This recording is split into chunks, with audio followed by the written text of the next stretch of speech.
નમસ્કાર મિત્રો, આજે આપણે બંધારણ વિશે થોડું આગળ જાણીશું. ભારતનું બંધારણ વિશ્વના તમામ બંધારણ કરતાં ખૂબ જ મોટું તથા લેખિત બંધારણ છે. તેમાં હાલ થોડા ઘણા ફેરફારો કરી અત્યારે 465 અનુચ્છેદો છે, 12 અનુસૂચિઓ છે તથા 25 વિભાગોમાં વહેંચવામાં આવેલું છે.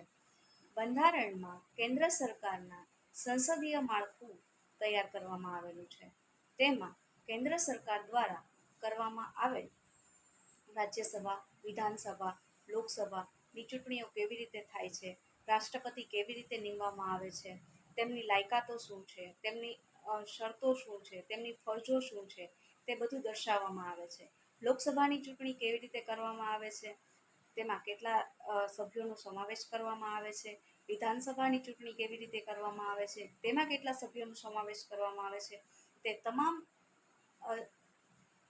તે આપણા બંધારણમાં આવરી લેવામાં આવ્યું છે. લોકો દ્વારા સીધા ચૂંટાયેલા સભ્યોને ની સભાને લોકસભા કહેવામાં આવે છે અને રાજ્યો દ્વારા ચૂંટવામાં આવેલા પ્રતિનિધિઓને રાજ્યસભા કહેવામાં આવે છે.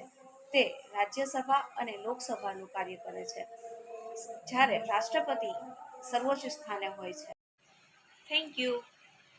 વધુ આપણે આવતા વિડીયોમાં જોઈશું અને તમે અમારી ચેનલને લાઈક કરો, સબસ્ક્રાઈબ કરો અને શેર કરો. Thank you.